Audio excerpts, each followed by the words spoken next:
Everyone. Welcome to today's PTC Rise Entrepreneur Panel. I'm so excited to see all of you here. My name is Marianne Schaefer, and I coordinate the PTC Rise Initiative, our campus-wide effort to help students explore entrepreneurship and real-world business skills.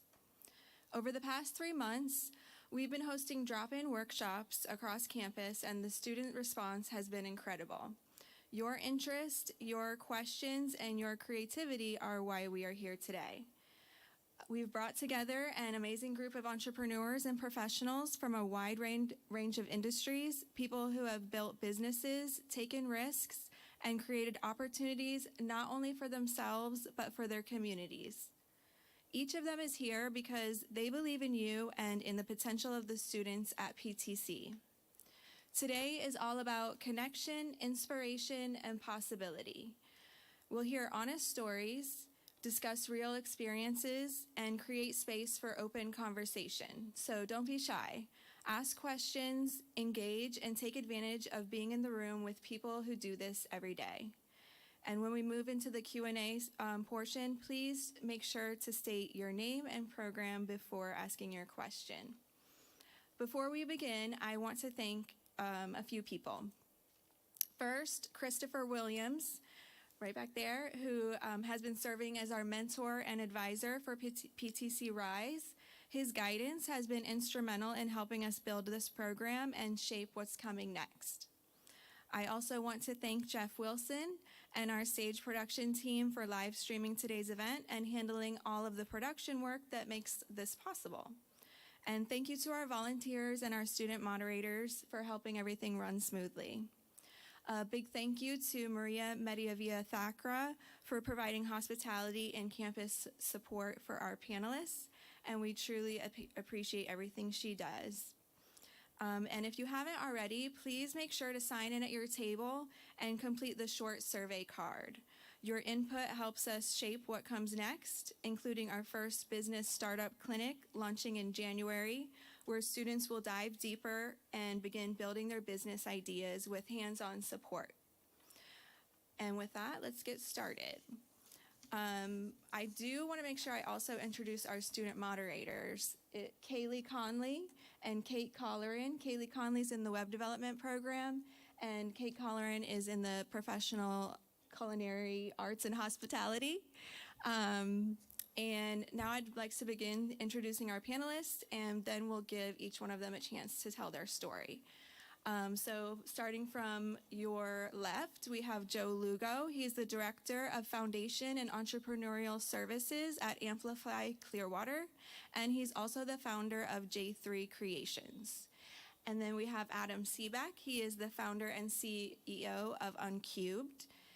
Amby Stevens, who is the founder and CEO of Empowerment. Veronica Rodriguez, the co-owner and chief administrative officer at Everything Electric. Michael Lynn Bryant, VP and operator at Dunedin Brewery. Brian Conley, owner and operator at Florida Tinting North. And Stephen Zafiri, founder at IO Precision. So now we have a kickoff question before our moderated questions. And starting with Joe, can you please share your story, your background, and how you got started in your business or field? Sure. Let's try to learn technology here. So my name is Joe Lugo. I have always had the entrepreneurial spirit since I could remember. In Brooklyn, I was always trying to sell something to someone. Was always trying to look for ways to kind of let that part of me grow. At 18 years old, I opened up my first business. And then from there, I opened up several businesses. If you want to know what to do, I don't know if I can help you, but if you want to know what not to do, I can definitely help you because I've done a lot of what not to do's, and that's where I've learned a lot of my experience from. Currently, I have a company called J3 Creations, and J3 Creations is a consulting firm. We do everything from leadership development to inclusion training, team building, DISC profile, and everything else in between. And then I also have a nonprofit, P3 Creations, very creative, right, in the names, P3, J3. It didn't take a whole lot, but P3 stands for People Partnering with Purpose, and basically what we do is we try to bring skilling up services to marginalized and underserved communities. And I also currently work at Amplify Clearwater, which is the Clearwater Chamber of Commerce. I started there as chief of staff, but about a year into the position, we have a small team, and we wanted to focus on the foundation and the Ignite Center and entrepreneurial services. So we created a new position, and I just kind of migrated into that. I love what I do. I love pouring into people, and more importantly, I love learning from folks just like you. So thank you for having me here.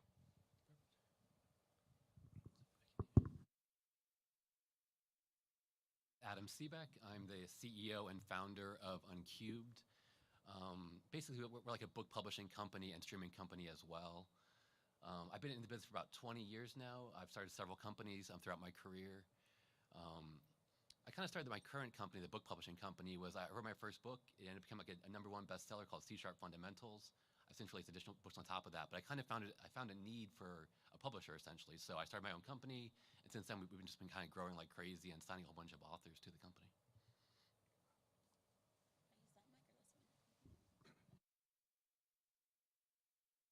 The girl mic. Hi. Oh, forget it. Hi, my name is Amby Stevens. I am the founder and CEO of a local nonprofit called Empowerment, which is interesting because it's been a very long time since I've spoken to a primarily male audience. So I'm going to ask you to tap into like your mom, sisters, cousin, girlfriend, wives as when I speak. But I started this almost 8 years ago. Yesterday would be 8 years since my dad died by suicide. I was working for the state attorney's office prior to working here at Empowerment, and my dad passes away. I'm the oldest of 10, and I was looking for a community, couldn't find one, so I made my own. We now are an organization that is not only here in Tampa Bay, but we also are in Sarasota, Orlando, Barcelona, Spain, and moving to like maybe London and England in 2026. So a lot of really good work prior to, well, as in addition to doing that, I also am an author of a book called Hello Somebody, which I was just talking to you about. So it's really cool. I started this book after my dad passed away, and I was really just looking for a way to share his perspective. I'm a poet at heart, so it's a poetry book, and you'll learn more about that today as I speak. I'm happy to be here, and I'm excited to tell you more about purpose chasing and what I'm doing to better the world. Hi, my name is Veronica Rodriguez, and I am the co-owner and chief administrative officer of Everything Electric. So we are an electrical subcontracting company here and licensed for all of Florida. So my husband has the electrical license, and I handle everything other than the actual technical aspect of it. So we are fairly new, and this was completely not my area at all. I don't know about electrical. I won't pretend to know anything about that. I leave that to him. But my background was more. I actually have done quite a lot of different things. I'm a licensed cosmetologist, hairstylist in LA for 8 years. Prior to that, I was a VP in manufacturing. So I kind of moved around a bit, honestly, and never thought I was going to own my own business.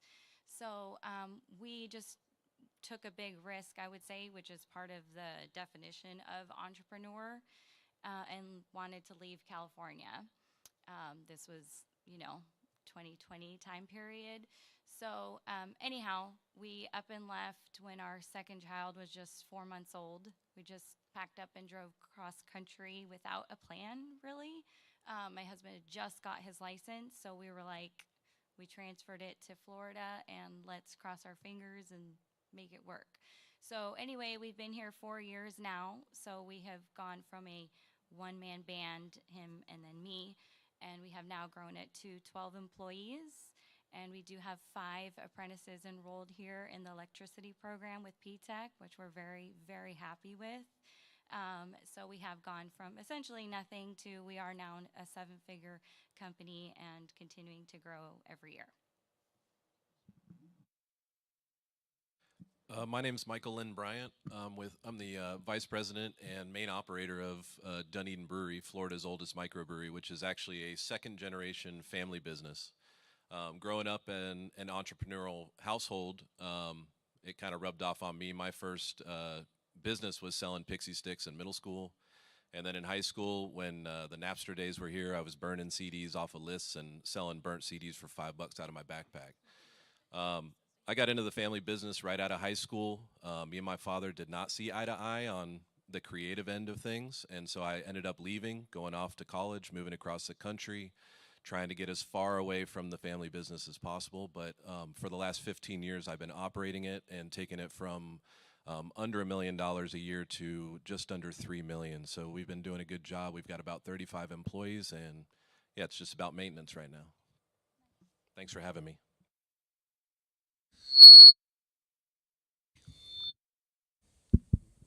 Oh, it is. Is it on? There it is.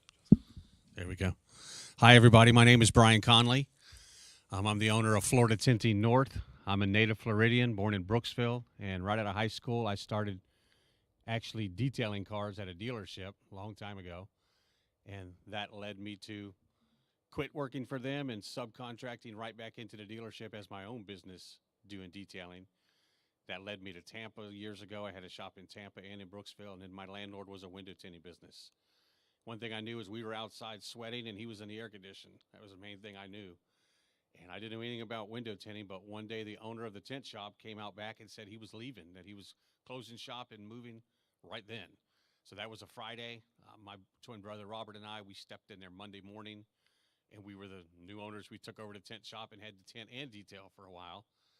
And we quickly got out of detailing and went into tinting. And the biggest point, we had 3 shops, almost 20 people. Now it's my son Jacob and I. He's 25. We've been together for about 7 years as a father and son team. We're up in Palm Harbor. So I've been small, I've been big, and I've been small. And there's pros and cons to both, but I really love what I'm doing now. And I'm happy to be here. Hi, everybody. My name is Steven Zafiri. I was in school at USF studying engineering. I was getting ready to graduate, and I filled out about 2 job applications and said, screw this. So I decided to start a bicycle shop. Did that for a while, didn't want to be a bike mechanic and have a degree in engineering, so I got a job as an apprentice at a tool and die shop doing CNC machining. I did that for several years, got pretty good at it, managed to run the bike shop and learn the machining side of things. And then one day I had a customer come in, ask me to make him a part, and I stayed late using my boss's equipment at the machine shop, did that, posted on my Instagram, and about a week later somebody messaged me and said, hey, can you do mine? Can you do one for me? And from there, I went from 1 a month to 1 a week to 1 a day. And I saved up some money, bought my own equipment. And I had 4 of the CNC machines on my own. And then in 2019, I merged with another company that was on the same street as me called Salvo Technologies. And they were in the optics and photonics business. So they did specialty lenses, cameras, image systems, lasers, and all that goes into a metal housing, which was my specialty. So we merged operations, we were able to vertically integrate. They were able to provide some investment to my side of the business. And by 2022, I had 45 CNC machines. I had 60 people under me. The company as a whole had about 220 employees at one point. And then in 2022, we sold the company to a private equity group.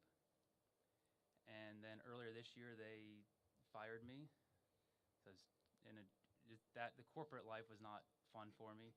So I bought another machine, put it in my garage, outgrew that, just bought a second machine, moved into a new space, and now I'm starting another manufacturing company from the start, but just trying to have fun with it, go slow, and not let it get as big and stay busy. Well, thank you guys very much for sharing. I'm Kaylee. I'm one of the student moderators today. I'm in the web development program here. I'm graduating next month. Thank you all for being here. I'm happy to be here as well. Let's get into some questions for our panelists.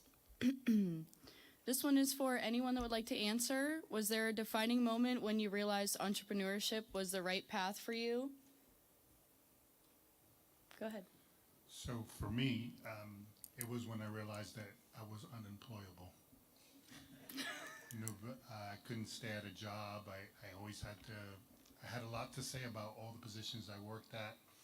And so the only jobs that I was able to excel in were jobs that were entrepreneurial in nature. So for me, that was like a sign that I wasn't like everybody else. For sure. Anybody else? I would just want to echo that. You know, when 20 years ago, when I was coming to the job market, it was a lot of, you know, you're not allowed to have tattoos, piercings, and things like that. You're supposed to dress a certain way when you go and get a job. That didn't fly with me at all as a teenager. And so I ultimately knew at some point I'd have to build my own business like my father to, you know, have control and be able to set your own precedents and set your own style and aesthetic for what you're doing in life. So, I mean, I'm pretty much unemployable as well, but I know that everybody sitting here is probably unemployable, but very highly skilled, which is a beautiful thing. Yes, that is a beautiful thing. You're right. Next question, talking about skills. What is the first step in turning a skill into a business? So I think the difference is, so a skill for me is something you kind of do for fun, right?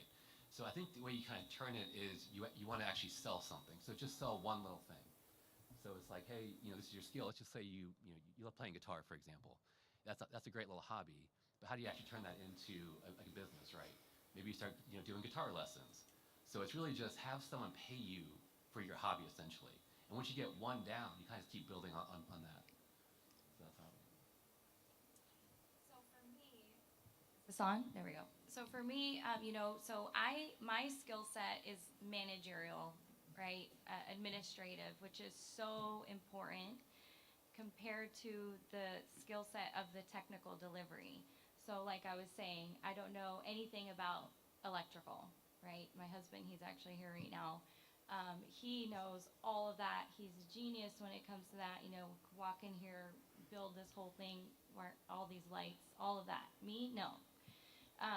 But that's where to have a business, you do need to have both. So there's a book that I would recommend. It's called The E-Myth. It's by Michael Gerber. You can find it on Amazon.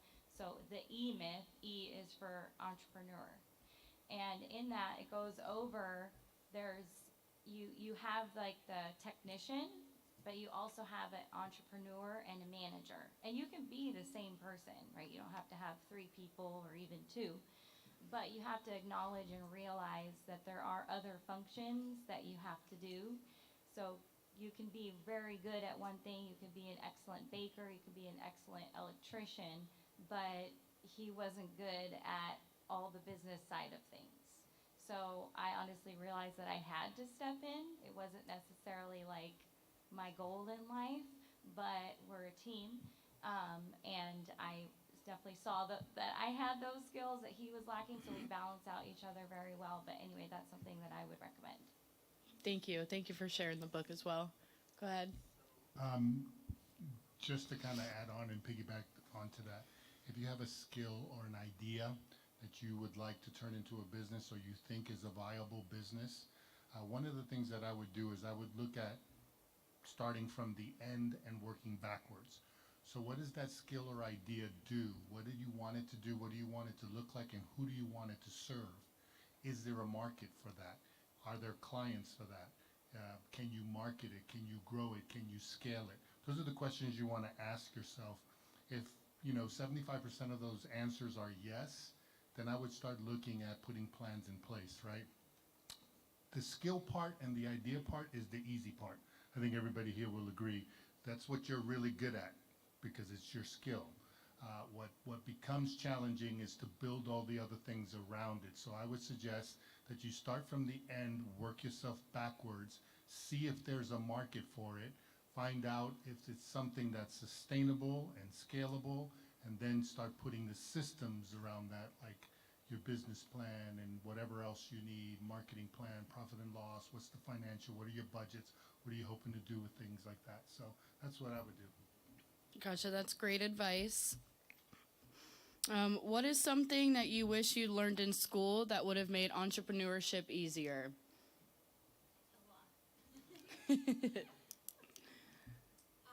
I would say like real life skills. Like I think that I went and got my law degree, then I went to get my master's. And I have way too many degrees for my own good. But one of the things that I wasn't taught is just like real life skills, right? Like people skills, knowing that like entrepreneurship comes with a lot of sacrifice. You don't get taught that in school. You also don't get taught about like politics and like all the things that comes into like sustaining your business and all of that. I also would say, and I know there's like HR classes, but as the founder of an organization, I wish I would have known how to better build a team and sustain a team and really pour into people. I think that that's what makes your business. It's going to be your people who you hire will either make or break your business. And I think that's one of the things that we as entrepreneurs could really do better at is like learning how to keep staff members happy and then help them grow to be their own entrepreneurs. Absolutely. And one thing I learned, because I'm in service business, and when I was young, I started my own business basically because I was working at the dealership detailing cars, and I had a job to do on a Saturday for one of my friend's moms, and I did it for a couple hours, and I said, man, I almost made the same thing I make working all week in an hour and a half. So that day I went back Monday morning and quit. I said, I'm doing it for myself now. I got 5 days to add another $100. I'm sure I can do that. And that's kind of how I started. And one thing I wish I would have learned is I didn't understand that you need a good accountant. You need a good attorney. You need somebody that, like her and her husband work as a good team. You know, I have a good accountant. I have a bookkeeper that does everything. I focus on getting to work and making the work happen. And I send everything to her. And I told her, you can't die before me because I can't do it without her. And so it really makes a difference to surround yourself with people that have the skills you don't. And I believe in Florida, a lot of people are self-employed in Florida. All you have to do is have work. I'm in the business of window tinting that's never going away. It's not getting colder in Florida. It's only getting hotter. So I was very fortunate, but I think surround yourself with the people that do what you don't do. Like she said, it makes life a whole lot easier. All right. Brian, we're going to ask you a question now. You've been self-employed for over 30 years. What's the biggest lesson longevity has taught you? I mean, there's a lot of lessons you learn. Like someone said earlier, you learn more bad things rather than good things. You stumble onto the good things as you're learning the bad things in business, I think. Because you just, one of the best things I would learn is to not necessarily it depends on you. Like I said, I've been small. I got real big at one point to my liking, but it stressed me out. So I went back to small again, which I really like. But it's each individual person. If I was to tell you one thing, I would say you have to love what you do, and you have to learn how to deal with people like she was just talking about. That's the number one thing, and I don't care what business you're in. Dealing with people that are not happy, people that are happy. You know, you can't please everybody. You have to know how to talk to people and treat them with respect. The old adage, treat people the way you want to be treated, is exactly how you do it. Because not everybody's friendly, whether it's a customer or whether it's another business owner. We've all experienced the good, the bad, and the ugly. But if you just treat people with respect and the way you want to be treated, it's going to go a lot easier. That's my advice. Sharing. All right, so considering that a lot of us are students here interested in entrepreneurship, my next question is for all of the panelists.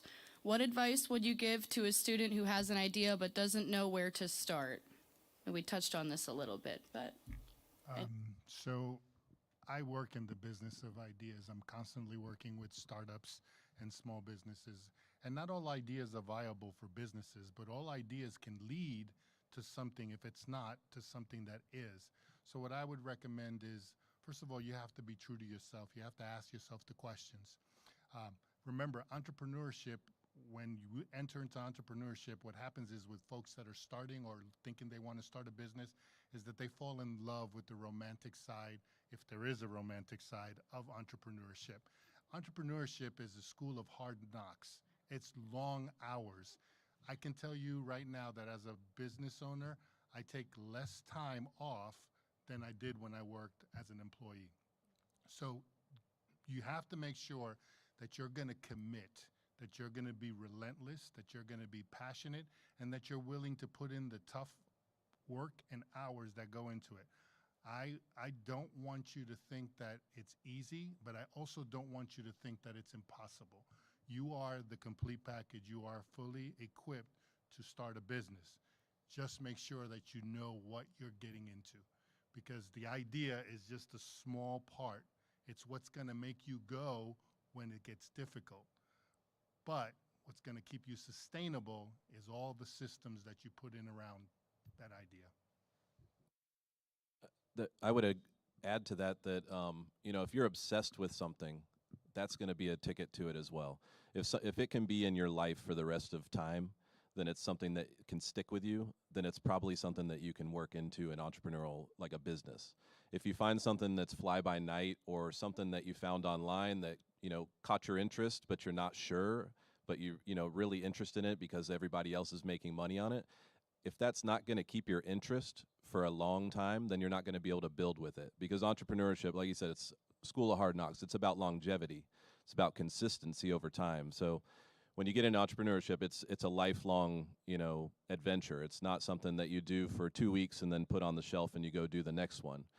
Some people do that, but that's more of an investment-based business. I would say that if you're obsessed with something and you can turn it into money, then you're in the right path.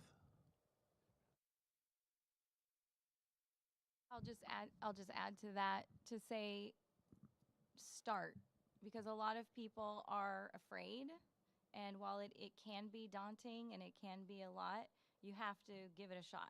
You can't just let those fears stop you. So even if you start small, just do one thing. Just try it. Try it with one client. Keep your job if you want, and do one thing on the side. I know people have done that instead of just quitting and going all in. A lot of the people who do quit and go all in end up being quite successful, to be honest, because like that's what we did, and I think that's what a lot of people here did. You also don't have a choice. It's a necessity. It's like you have to do that to feed your family and to pay your rent. So in that sense, I think that's a good thing, because there is no backup plan. It's all you. But if you are a little scared, okay, it doesn't hurt to just go try and do one thing with one client. And then all of a sudden, I think one of you mentioned that. I think it was you. You sold one, and then all of a sudden you sold two, and then three, and now you're at 100. So either way, you got to just take the leap and start. Can I just like staying consistent, I think, is really important. I think sometimes you are like, you start a business and then you're like, oh my gosh, it's not going as planned, and then you give up on it and you start something else. And I just would say, like, just stay consistent, stay the course, even on like the days that are like really slow and you aren't having any income coming in, because the moment that you decide, there's a quote that says, like, when you decide to give up is the exact time when things start to change for you. So I would say keep going even when things don't seem like they're going the right way.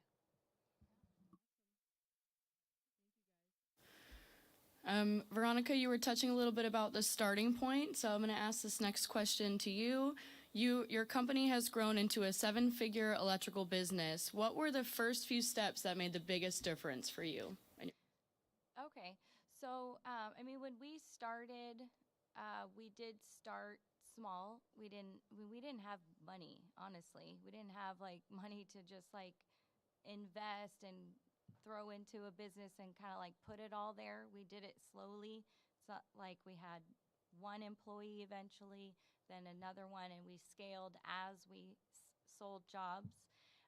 We worked out of our garage, out of our home office for I think the first 2 years. So you know, we did stuff like that to stay frugal while we built it. But I do want to say at the beginning, we took any and every job, anybody that we talked to, we got on like every platform, joined like tons of local Facebook groups that are free. You can join like Tampa Bay Contractors Network, all of these local things, whatever it is that you're doing, you want to get out there and join all of those communities and network. And at the beginning, like I was saying, we took any job, and whatever it was, you know, we would do it and deliver. Then there was a point, I'm going to say about 2 years in, where we felt kind of stuck. And it was like we couldn't get to that next level. We couldn't scale. it just felt like a bit of a grind. And we had to make quite a shift and make a change, which was actually learning to say no. And that can be a little weird at first as a business owner and as an entrepreneur to like turn away a customer, but you have to see what your niche is and what you're better at.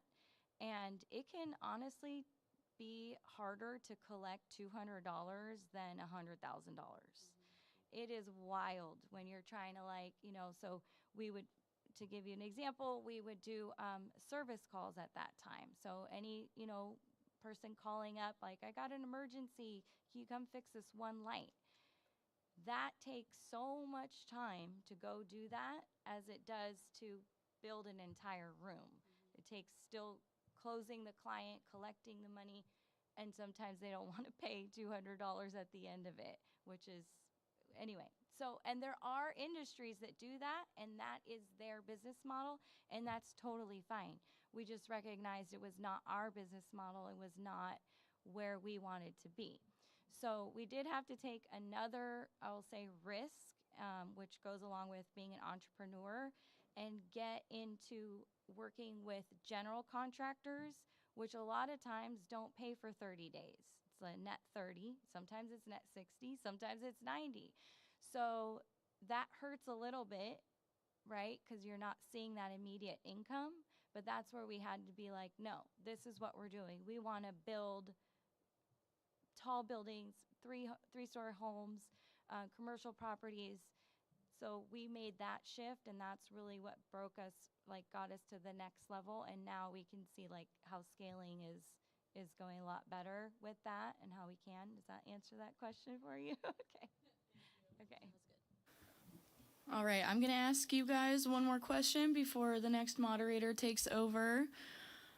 We did touch on this a little bit, talking about the romance of entrepreneurship.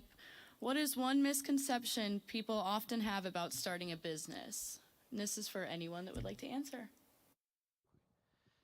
I think one of the things is like you need to know everything at the very beginning. So obviously you want to have a little bit of idea about it, but you don't need to know every little thing. You kind of just need to just start and see how things go sometimes as well, to kind of just kick it off and hope for the best.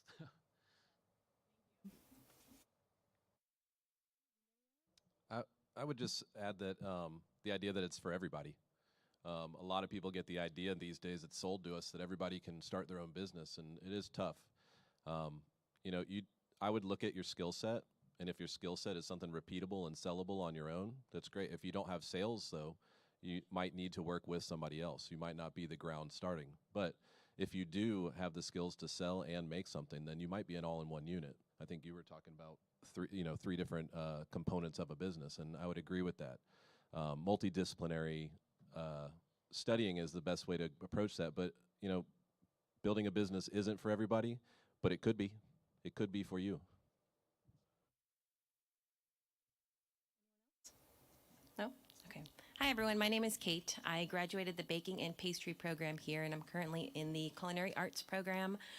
Entrepreneurship is a topic that I find very exciting and interesting, so I'm very happy to be here. My first question is going to be for all of our panelists. What helped you to build confidence when you didn't have it fully yet? So if I could jump in, maybe I can start this one. Confidence. So I've never had an issue with confidence. Actually, I've had an issue where it's borderline arrogance or pride, right? But that's because I truly, truly believe in myself, even when I don't succeed or I fall or I fail. And here's why. Because I believe that in my failures, in my missing the mark, are the greatest lessons for me to not only make the mark next time, not only be successful next time, but to take it to the next level. And so I think that as an entrepreneur, you have to be willing to fail. You have to be willing to learn. You have to be teachable. You have to be coachable. But one thing you cannot do is give up. You can't give up, because if you give up, it's done. It's over, right? So the most the skill or the characteristic that I would say that is really important for entrepreneurs along a list of many, but that one would be that tenacity, that belief in yourself. And then, build upon your successes. So this is one thing that entrepreneurs don't do, and I'm pretty sure everybody on this table does not do a good job of this, is to celebrate our wins. When we succeed, when we win, we're off to the next thing. We're looking at the next thing. What's the next thing? What do I got to do next? What's the next thing I got to do? Sometimes, if you stop and pause, I'm not saying, you're going to take a year off, but take time to celebrate the win so that you can build your confidence because you did it, you're doing it, and you're getting it done. I would say repetition. I've come from a completely different background. I had self-doubt that crippled me all through my youth, and I had a lot of dreams, but I never spoke up. I never acted out. I never really acted upon those things, and eventually that self-doubt, even though it crippled me, it got me to a point where I started to doubt whether or not I was doing the right actions to get me where I wanted to be. And so I started putting myself out there. I would go and do things that I knew I was not going to be good at. And I just accepted it. And it turned out I was actually good at a lot of things that I put my time to. So, it is about putting yourself forward, putting your next foot forward, keeping those feet moving forward, and don't let a trip here and there make you feel like, you're not able to move forward. I think it's, about momentum, and the way to get that momentum is to just push yourself out of your comfort zone. And the more that you go out of your comfort zone, the more you'll be comfortable in places where you never would be. I never thought I'd be sitting up here talking to students at PTech. Here I am. I could add something to that in terms of confidence. If you're confident in your product and if you deliver a high quality product, there's all the aspects that go along with it: sales, marketing, customer service. But still, if what you are exchanging with that person, if that is good quality, you can be certain in it. And that's what I will say for me on this business. Like, I knew that my husband's skill set was very high. He worked as an employee in California on military bases and did very large electrical projects, not just like a maintenance repair type of guy. So I had that confidence in him, and I'm also like his cheerleader when he didn't have his own self-confidence. And on that note, I would say, like, at the beginning, he actually was undercharging and valuing himself. And I was like, absolutely not. You need to charge more. We are charging more. Your knowledge is so much greater than just a residential service electrician. You have a whole commercial background. So I feel like acknowledging that, and you're putting that there and charging appropriately. But more so if you have that certainty in that product, and then also deliver it in a way that's higher and above and beyond what your customer would expect. That's something that I feel continues to build that confidence in yourself and in your company.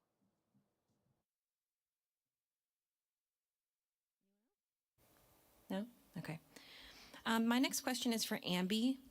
What advice would you give to students who want to start a nonprofit or mission-driven business but don't know where to begin? Tell them not to. I'm just kidding. Just kidding, kind of. Am I wrong, Joe? I would say that, okay, so honestly, I would tell you, 100% honest, to find a business that you are really passionate about, something that you know will make money, and then use that money to then donate to a local mission or nonprofit that you believe in. When I started my organization, I really had no idea all of the work that goes into it. Everyone at this table, like, are entrepreneurs, but nonprofit work is a little bit different in all the ways. But mainly the ways is that you really don't have, like, you're not an entrepreneur, right? Like, you have a board of directors and people that are responsible for you, the community, right? Like, everything is kind of like you have to be on your toes at all times, which is part of why nonprofit work is so unique. So I would probably say, do something that's going to make you excited and obviously make you money, and then just donate that money to a local nonprofit. If you asked me this 10 years ago, I would have a different answer. But 10 years later, that's my truth. If I had children, I would tell them the exact same thing. Like, don't do that because it does come with a lot. And I think that you don't really get any time off. You guys all have seen the news. Nonprofits are needed now more than ever. And I know as other entrepreneurs, you guys also don't get time off. Nonprofit work, you're definitely not getting times off. We're working during the holidays. We're working on Thanksgiving, on Christmas, because that's when the need is most prevalent. Now, in the same breath, I also say my entire, like, who I am as a purpose chaser. I believe that if you chase your purpose, paper will follow. But I think you can find purpose in other avenues. It doesn't have to be in, like, mission-driven work.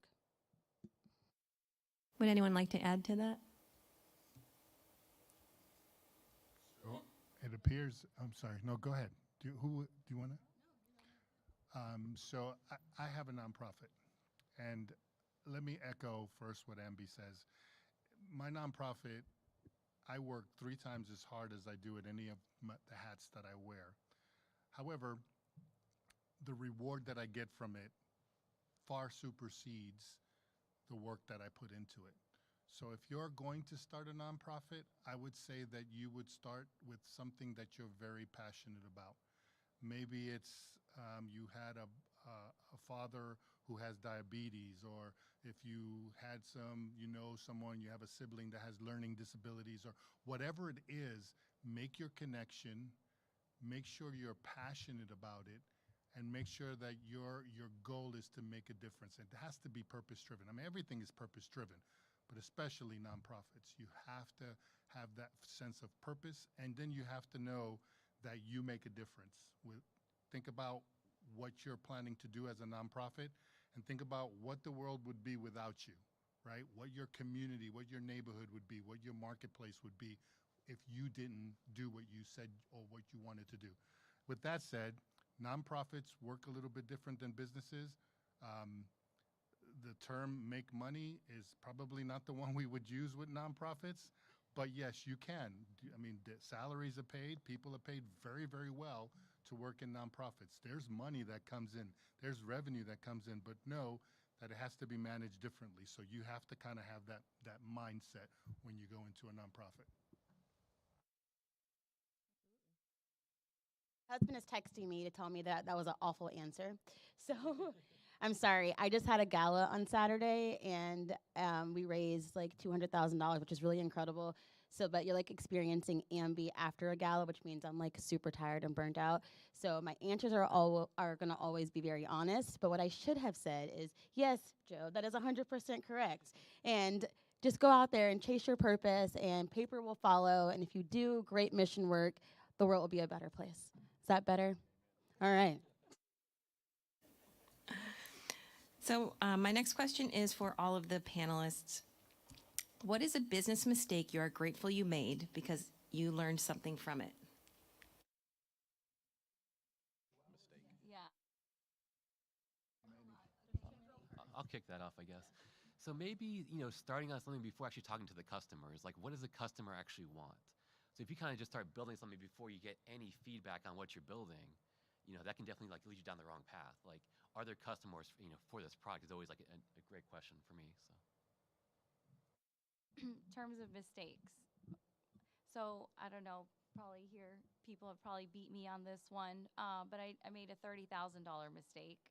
And I know that there's entrepreneurs who have made probably $1 million mistakes.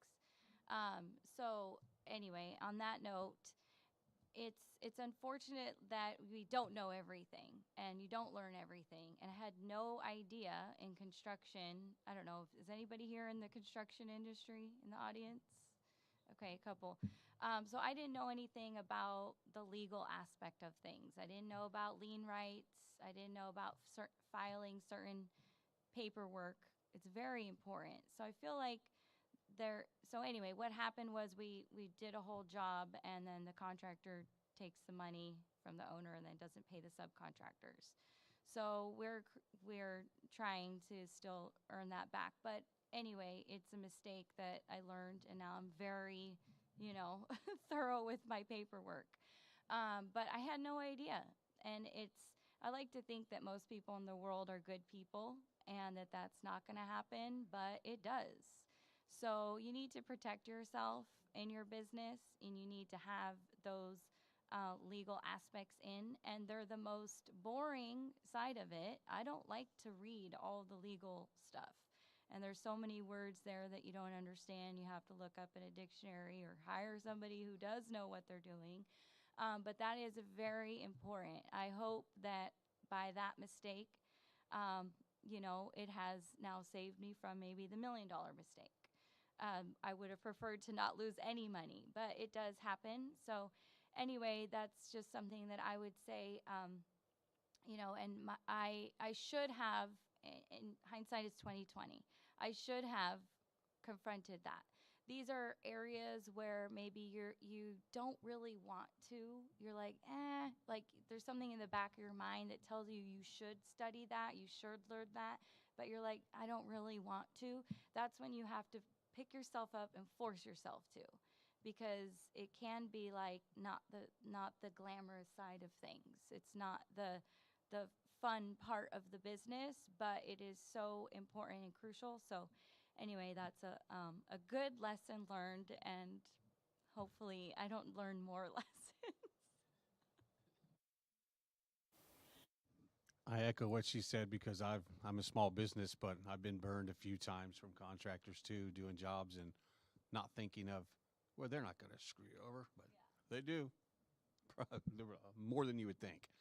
The biggest thing that I would say, as far as a mistake that I've looked back on, been doing this most of my life, is be careful who you hire. I started out hiring all my buddies, all my good friends, and hanging out with them after work and going out to dinner with them and going to the bar. I mean, that's the absolute, in my opinion, last thing you want to do, because they only see the money coming in. They don't see the bills coming in too.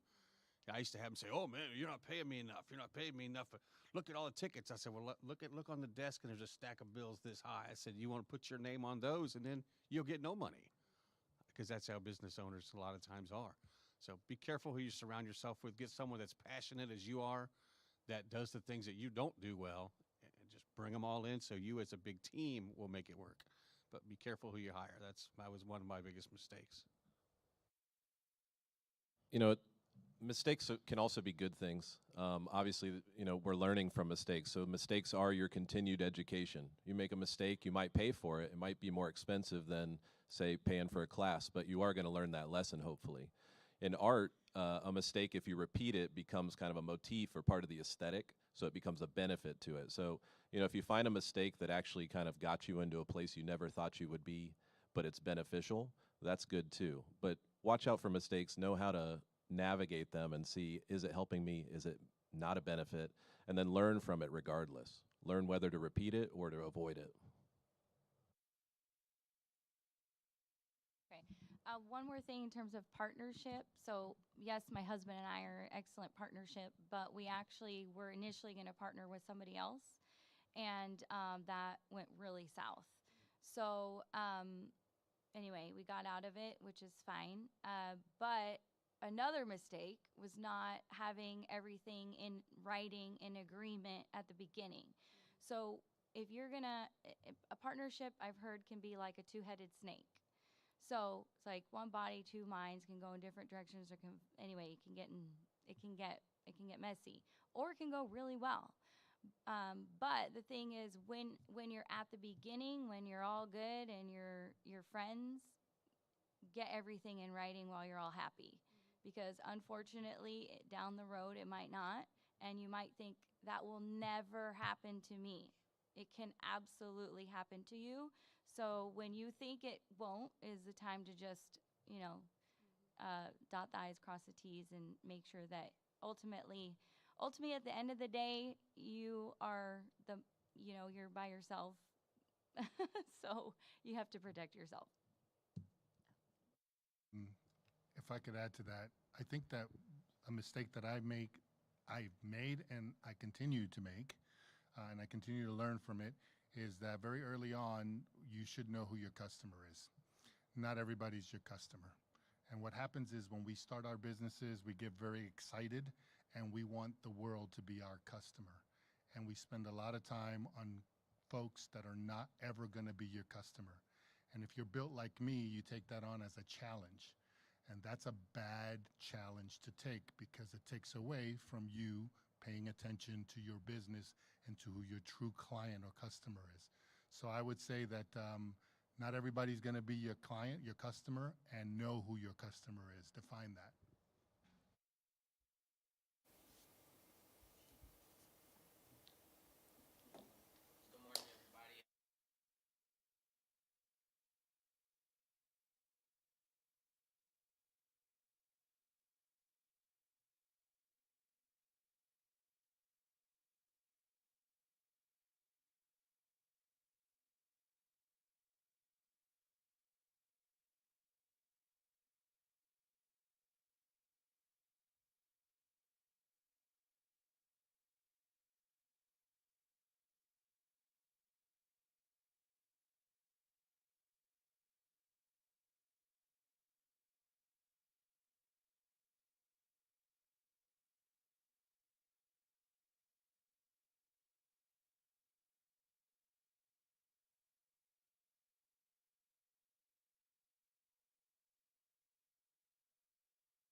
Thank you. Okay.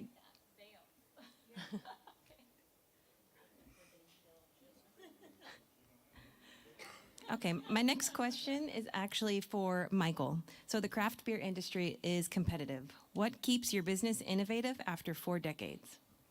We're actually going into our 4th decade, 30 years this year. My father started it 30 years ago. He was an innovator because there were not breweries around, at least not in the form that we see today everywhere in all of the U.S. There were giant breweries.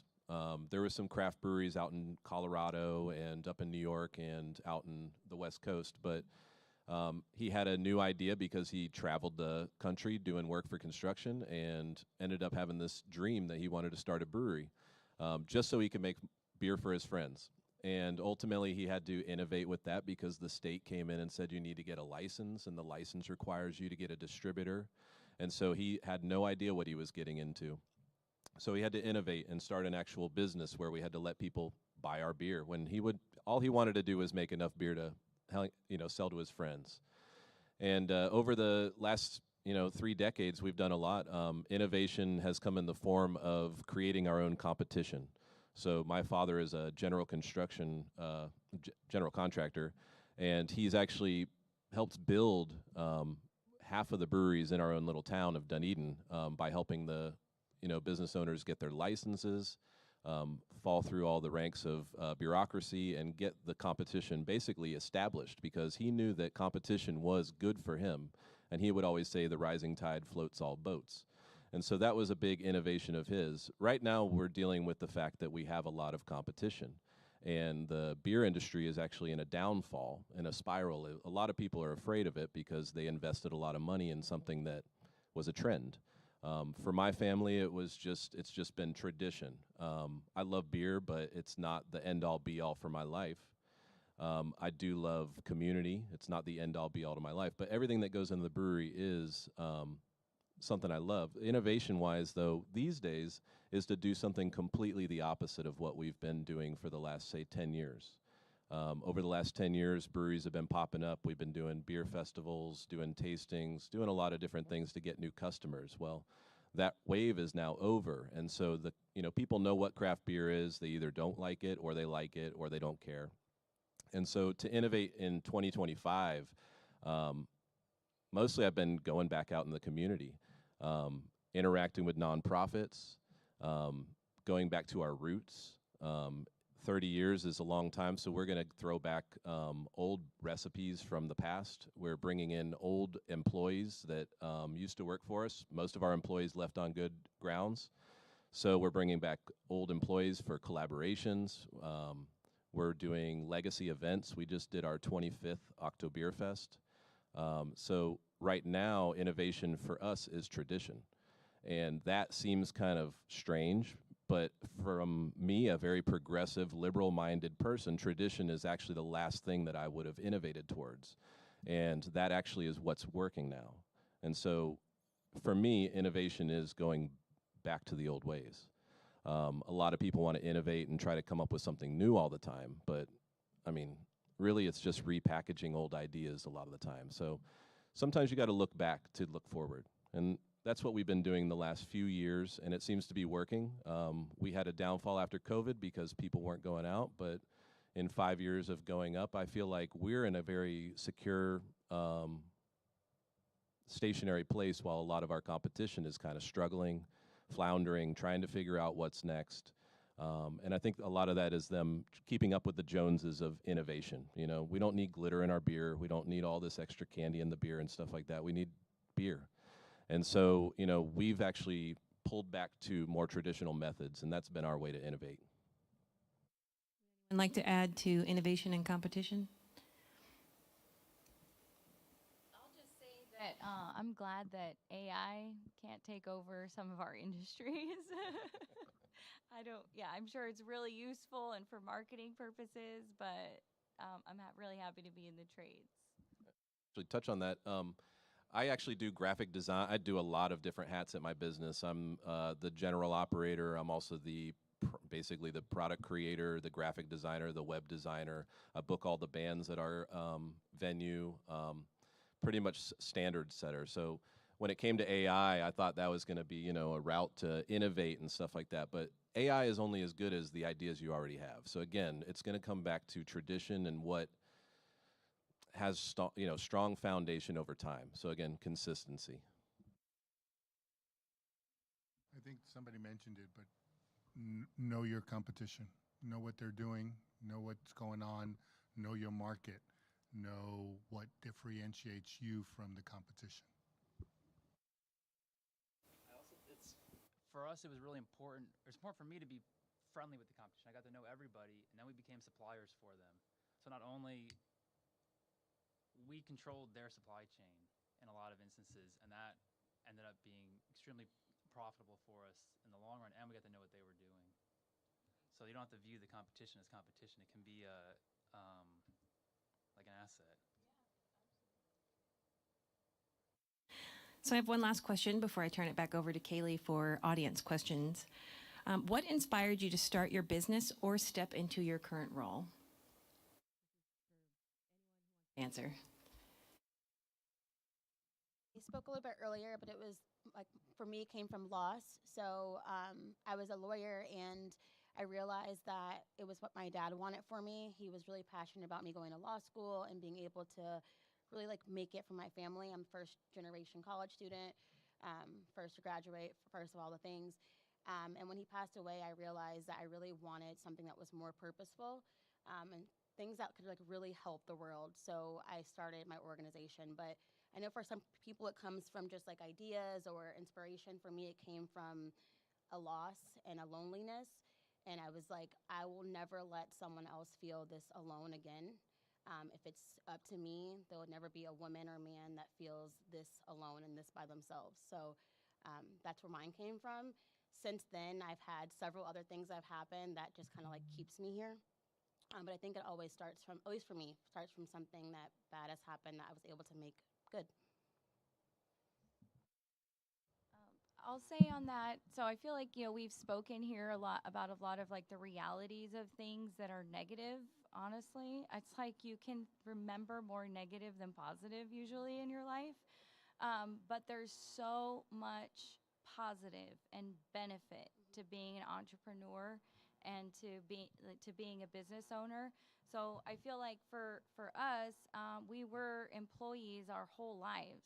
I had dabbled in some stuff like online sales. It's not really, like your own real business. So I feel like for us, it was just really wanting more. And we had started a family. We have 2 young kids, and at the time, it's just we didn't have much, honestly.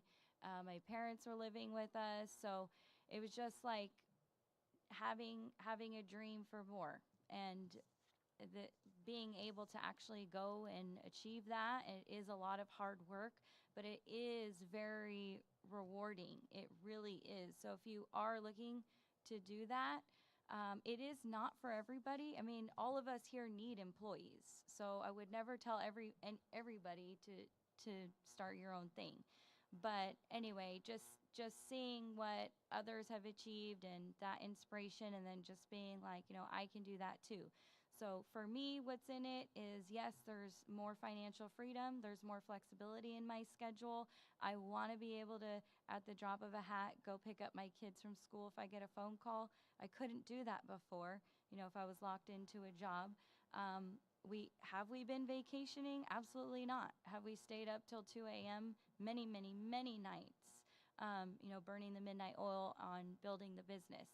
But I do see that future, and I do see that we're going to be able to do that and provide for our kids a better life than what both me and my husband had.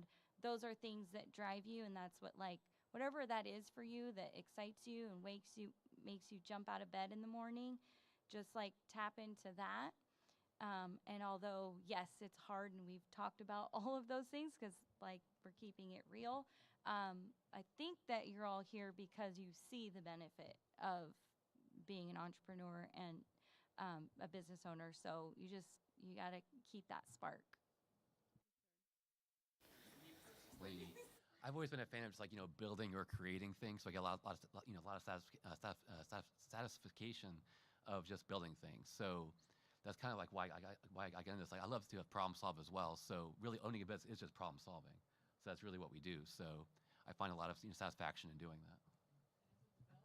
And what you do by nature too, for sure. Cool. It's kind of, whenever I was younger, it was almost an ego stroke that made me start my own business, because I was doing a job, and then I went and did it on my own for the side, and the people were saying, "Oh, it looks so great. Oh, you do such a good job, such a good job." And that actually drove me to go out and keep going. Whereas you get a lot of no's, but it'd be amazing when you get 9 no's and that one yes, it just keeps you going to the next no. It keeps you going through the next no because you're looking for that next yes. So I think, not to be an ego stroke, but that's exactly what it was. I mean, the more we do it, I'm in a service business, but we use great products.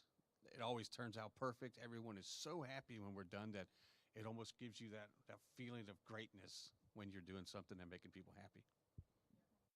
It's all about delivery. It's got to be a Conley thing. I like to deliver. For me, it's about being in control of my future, my destination, where I'm not reliant on somebody else's decision making or somebody else for my future. So you have total control over the outcome of your life, essentially. If you want to make $1 million a year, you're not going to do that as a W-2 employee, but you have a shot at doing that with your own business.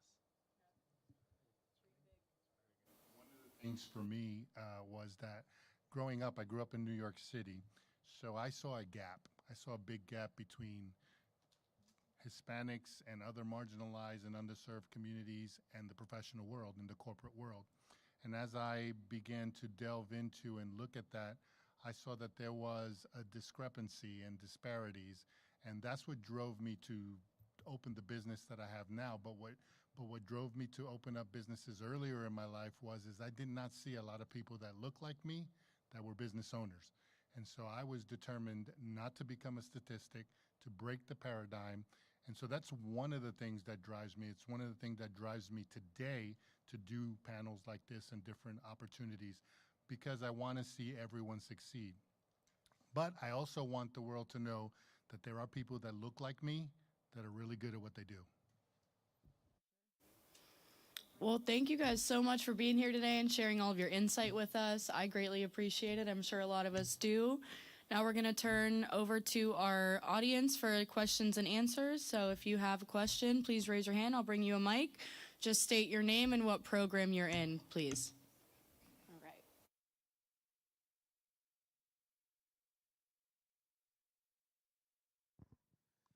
Good morning. Oh, it's on.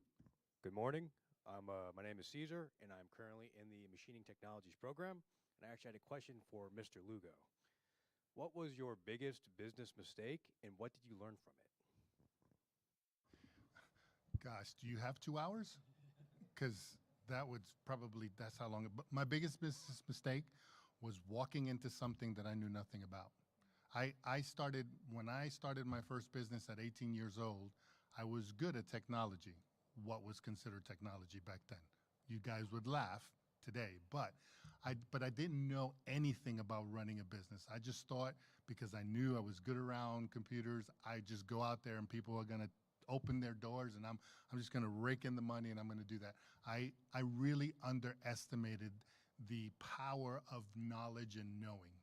So I would suggest that when you're going to start a business, make sure you know what you're getting into.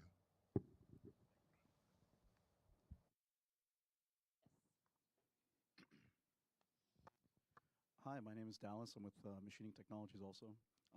Question for all of you guys, and then it's a two-parter. How old were all of you when you guys got your first business lease for property?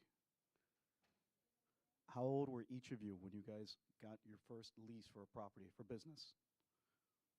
Just each of you, I'm curious. Like a location? Like a location, business location, storefront. I mean, warehouse. mine was just 2 years ago. Do you want to know how old I am? Hey, ma'am. I'm 41, so it was late. Did anybody here start their first business lease in their 20s? When you guys first got your first lease, was there a lot of stigma with your age? I was 27. I mean, I have a twin brother, so there was two of us, which was a built-in marketing ploy because we looked exactly alike.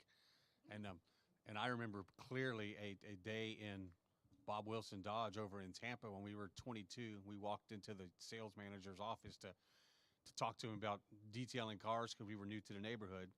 And he's like, "Oh, well, take this car," and threw me a set of keys and said, "Go do it. I pay this amount of money." I said, "Whoa, whoa, whoa, whoa. No matter what you pay, I own my business, and I don't do it for that price." I said, "I don't want this piece of garbage auction car." I said, "I want something that you got a lot of money into that you need money out of, and I charge this." And I was $75 higher than the cheapest guy in town. And it was the attitude that we had that I knew. I said, "I don't want your garbage. I want something you want money out of." And we turned around and headed for the door, and he stopped and said, hold on, guys, and threw me a car to go test out that had 3,000 miles on it. It was beautiful. And I was getting twice what everybody in town was getting to do it. Within 2 months, everybody in town raised their price $50 and it was just energy. We were just ignorance on fire is the term, because we knew we were good and we were a little bit cocky almost. There's a fine line, he said earlier, between being cocky and being confident. But if you're not confident, your customer's not going to think you're confident. They're looking for a professional, not somebody. I mean, they could do it themselves if they're trying to stumble through it. So we were young and eager, but the more we did it, the more they respected us, and it just one thing led to another. So start when you can. I was, I guess, 23 when I got my first space lease. Here's what I found out. I found out that I needed credit. I found out that I needed to show that I had revenue coming in. I found out that I needed to show my business plan. I needed to show all these things. So when you're looking to rent or get a loan or become bankable or loanable, you're going to need some things. You're going to need business planning. You're going to need your personal credit if you're a solopreneur or if you're a new business or a small business. All of these things are going to help you to be able to get brick and mortar, unless you hit the lotto or you get a grant and somebody does that for you. But you're going to need these things. Too, if you have like a really awesome real estate agent to be advocating for you, because like the more people in your pocket who are advocating for you, the better you look, right? So I'd recommend like finding some. Are you trying to find something? Is that why you're asking? No, ma'am. I actually, I currently have a business lease, and getting it was hell for me. So I was curious. I'll let you finish speaking, then I got the second part of the question. I'm sorry, give me a second, I forget. 27, I'm sorry. Around the same age as when I started mine. Did you have a real estate agent? No, we started our business when I was 24, and no one took us seriously. And it definitely took a while, but the second part of the question was going to be, how long did it take for you guys to start being taken seriously and to stop have cities giving you a hard time, or to stop having, like, I guess, landowners question your credibility? I am a young black woman who goes out in the community every single day asking for funds for my nonprofit. So I don't know if that ever really happens. I think that like I just hope and pray that, you know, it's working. But I think what helps me is like I know what I'm doing. I know what I'm doing is right. It's for the betterment, and I feel like I'm like in my purpose. And so I just walk in the rooms and just say like, you know what, God, you sent me here, and I'm meant to be here for a reason. So I think people don't take themselves really seriously, to be quite honest. Like it's all bullshit. Like everyone is, I won't say faking it, but we're all battling our own things, right? Would y'all agree? Like we're all battling our own stuff.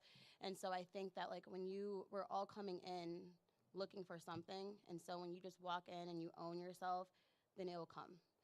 But I don't know if it ever actually happens. At least not, I haven't experienced it yet. I'm doing my best, but I have no idea. You know, I'll just say something on that note. In my early 20s, I was actually I lived in Colombia for a year, and I was an employee at the time, but I worked for a publishing house, and I was there printing books.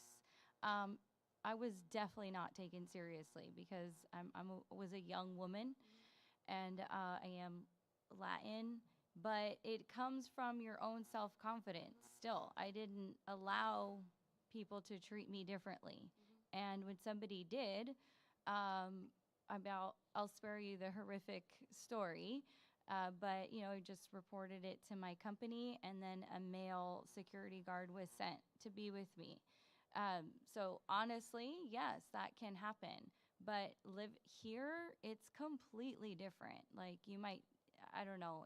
It was far worse there, is what I'm saying.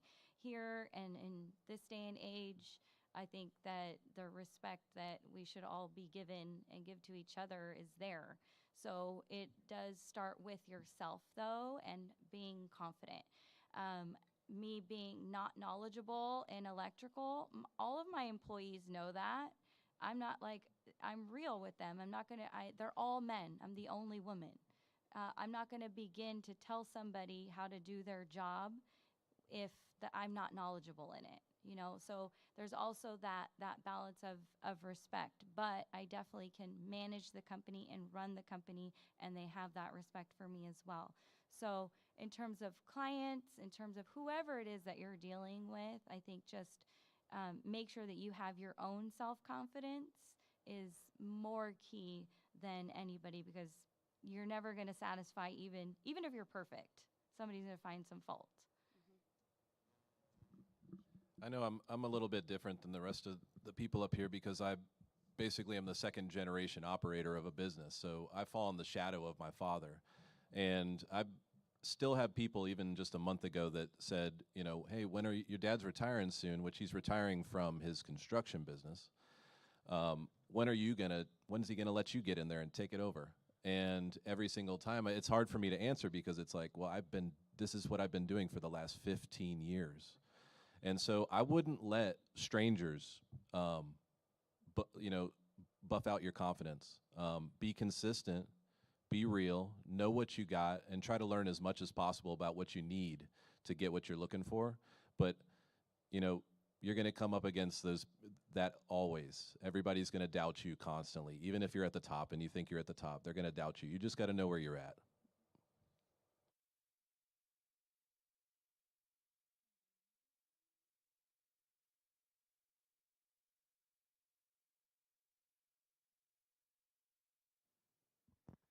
Hi, my name is Sean. I'm in the machining program as well. What were some of the elements that went into defining the price in a non-established market for you guys? Price in a non-established market? Correct. Okay, that's interesting. What market would be unestablished? Well, also in machining, like when you're working with. You kind of work backwards if you know your overhead is X and the machine payment's this, and you gotta make this much money to pay your mortgage, then you gotta want to work this many hours a week. You work backwards and come up with a number. But labor rates are pretty universal regardless of the industry. In machining, if you're doing aerospace or medical parts, generally you can get a premium on the labor rate, but general machining, you're $100 an hour, and then premium stuff you can get a couple $100 an hour for. Does that make sense? I would say that when you're pricing out the market, You charge as much as you possibly can. That's you trial and error. But take into consideration what your competition is doing. If you're going to charge more than them, you're going to have to offer something that's different or more than that. I would do trial and error test of the market, do market research, and understand what that market is going to be able to sustain. Not one-time pay, sustain, because you're going to need sustainable business to be able to keep going. But I would push that to the absolute limit of what you can get. Because a lot of times we look at our budgets and our expenses and we'll charge just enough to get through that. But that's not what the successful and profitable organizations do. They mark up their service or their product enough that they can take care of all these things, have a surplus, have cash flow, and have what I want, right? Whatever the market sustains or can support. If you're in a market that can't support what you want to do, change your market, change your product. Just one thing to add to that, doesn't exactly answer that question, but we are definitely not the cheapest, and I never want to be the cheapest. And you just don't. I honestly don't even consider that we have competition. I don't even care about the competition other than knowing who they are, and I often refer to them because it's just jobs that we don't want or something like that. So anyway, I would never, ever be the cheapest. Those people, you can be overworked and underpaid. So you definitely, I also don't want to be like ripping people off, of course, and have it priced fair. So we like to be in the middle, but we do not close every job. If we did, then I don't know, something's off. We need to raise our prices. So yes, somewhere in there you have to kind of trial and error and find where you're at, but shoot high. Thank you. Any other questions from the audience? Hi, my name is Edwin. I'm from Diesel Technology. My question is with Mr. Safari. Right now, you're in a very niche industry, especially with the aerospace industry and all the different requirements from the military. And a lot of times when you have the mechanical engineers, you know how these are, that they put something in a blueprint and then to translate the blueprint into a machining, there is a big gap in there, especially when you look into the different type of machines and CNC machines and what they can do and not do and perform. How do you handle that communication with your customers to make changes to a specific blueprint, especially in an industry where a lot of things are very close tolerances, to avoid losing the contract, because one contract, two contracts make a big difference in this industry, okay, versus the machining you have, because you don't have every machine for every different process. This is a problem I'm dealing with literally right now. I got a rush job for some their drone parts for a local aerospace company, and the way they initially delivered the drawing was not manufacturable. And so I went into the CAD software, I made some tweaks with the way that I thought would be optimized for manufacturing, and I sent it back to the customer and said, hey, can we do this? And they said, well, let's do this, and then we compromised and reached a middle ground. Sometimes it doesn't work and you just got to figure it out, but I've had good luck with just being open and talking to the customer. And sometimes you can tell them by making it this way, you can save money, and they just don't know that. Any other questions from the audience? Yep, it's me again. So this is more so a question for the whole board, but what are some business expenses that a new business owner might not foresee?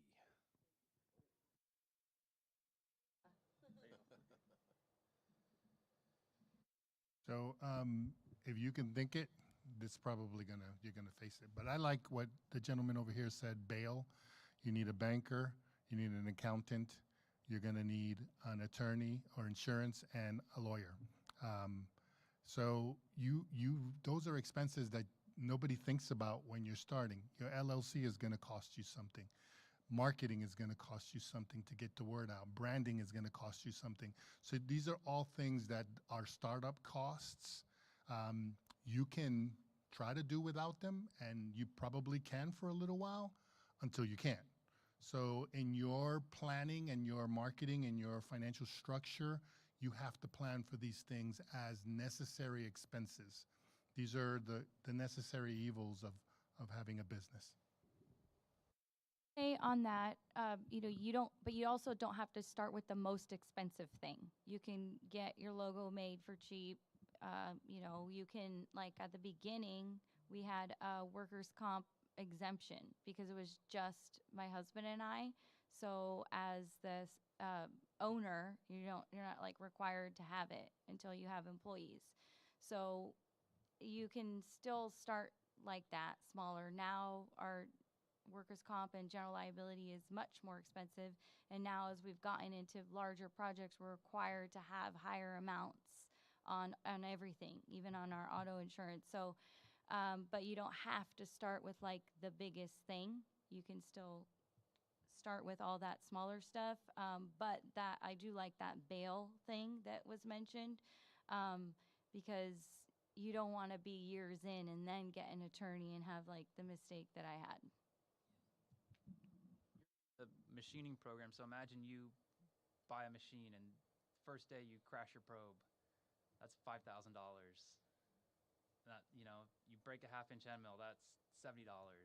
So it's all that little stuff that is specific to your, the machining industry, but it adds up. It can add up real quick, and that can make or break you. All those little things. Thank you. All right, anybody else have any questions? Hi, my name's Reese, and I have a question for Veronica. When you and your husband moved to Florida, what was the first thing you guys did to start your business, and how did you make the business grow? So I will say that we hit the ground running. That's how I felt. We let anybody we knew know that we were moving here. We really did take a huge risk. Honestly, my husband didn't even have his license till we were in Texas driving cross country. When he got the phone call from Florida State Board that he got his license. So we had like a backup plan kind of like getting jobs again, like we always had. But we, having two small kids, having to, pay for rent and not have any source of income, you just don't stop. We didn't sleep. Also, I had a newborn, so that doesn't help to really not sleep. But we, like I was saying earlier, got on every possible source of like communication that we could think of. So every Facebook group, every friend, everybody that we talked to, it was just focused on that. Honestly, we didn't spend money on marketing. To be honest, I didn't spend any money on that. I also didn't really have much to spend on it. But social media is huge. But I will say I used it differently. It wasn't like I used social media like follow my page. I honestly don't have very many followers even now on Facebook or Instagram. It was more me going into where are they already? Where are your customers already? And going and finding them and then putting yourself out there. Does that help? Yeah, thank you. Okay.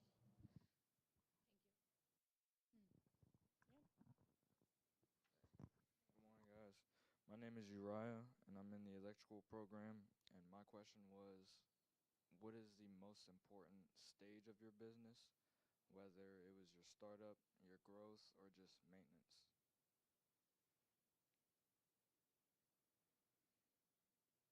They're all so important. They're all so important, but most businesses fail, I think, in the first year and then don't make it to 5 years and then the other 5 years. So I'm still in that first 5 year. The first year, I think, is probably the hardest because everything is new. You have to set up everything. And you have to learn everything. Also, like California is completely different than Florida. You have to learn about all the city regulations, all of the permitting processes. It's a lot to learn. So I think that the first year is crucial. And it was like when we made it a year, it was like, oh my God, we freaking survived. So that is super key. But then it's also just as important to maintain and to not lessen. You also don't want to get like comfortable and then mess up and how things go down. But for me, the most critical was, I would say, the first 2 years. And then now we're just like figuring out how to keep it going and continuing expansion. Piggyback on that, 60 to 70% of businesses do not make it to their third year. And it's even higher. It's about 80%, a little bit, maybe 82% of businesses don't make it to their fifth year. So if I had to pick one, I would agree with you that they're all very important. You got to figure it out to be sustainable. But if I had to pick a place where it's the hardest, but it's also the most fun, is your startup. The way you start is going to determine the way you go. And the way you go is going to determine how you end when it comes time to transition. So I would say startup. Thank you. Any other questions from the audience? All right.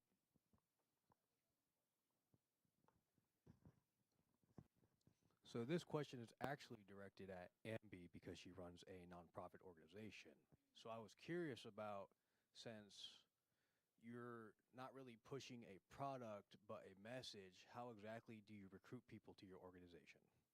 So we're pushing a mission, right, like you said, like a message. It's like services, right? So we provide no-cost therapy, empowerment events, entrepreneurship academy, things like that. That is really going to help people leave, lighter than they came in. And what you said was actually spot on. She was talking about going exactly where the audience is, and that's what we do. We go where the women need support. That could be hospitals, that could be domestic violence shelters, that could be just, in the community.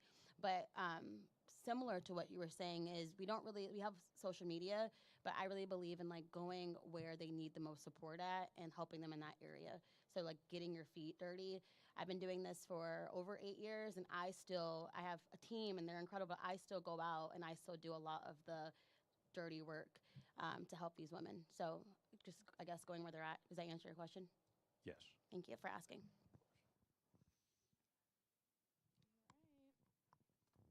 Anybody else? Awesome. All right. Well, we will now start some networking. Let's let Marianne finish us out. Thank you so much.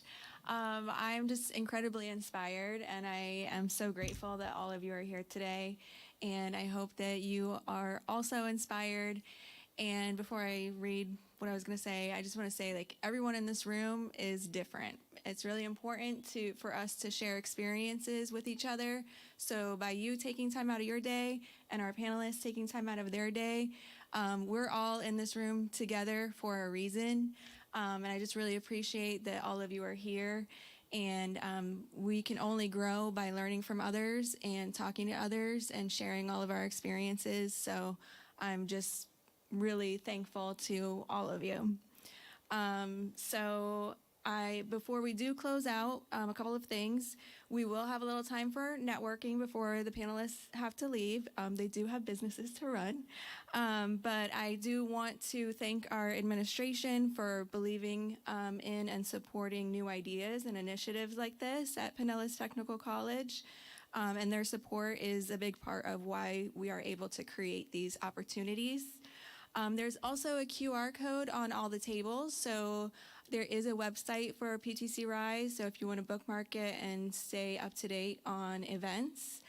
And speaking of events, there is a financial literacy for business owners workshop on December 9th. So that will be in the media center. So definitely put that on your calendar. And also, after doing these drop-in workshops for the last 3 months, we are going to take the next step in this initiative, which is to start our business startup clinic in January. So this will be a deeper hands-on mini program for any students that want to take real steps in launching your business. So it's important that you do fill out that survey if you do want to be a part of that. So that way we know the best days and times to, run that session. And to officially close out before any networking, I would like to invite one of our assistant administrators, Mrs. Barker, to share a few words. Very good, very good. Thank you so much, panel, for being here. Your input, as administrators, as instructors, we're sharing with the students all the time kind of our experiences, but to have people from the outside that are doing it, boots on the ground every day, just kind of gives, another level to that and some more experience. Students, I want to thank you for taking the time to come out this morning and listen to what has been shared. Take everything that's been shared, and as they said, each one of you is different, and you all have your different strengths, and use it. You can make it whatever it is that you want it to be. I want to thank Ms. Schaefer and our student moderators this morning for doing this. But just in closing, again, thank you all for your time. Thank you for being here. Thank you for Mr. Wilson's stage production class for the opportunity to have this streamed. And I just appreciate y'all. And as we go into Thanksgiving, I'm definitely thankful for this community here. And thank you for being here to support us. So have a great afternoon.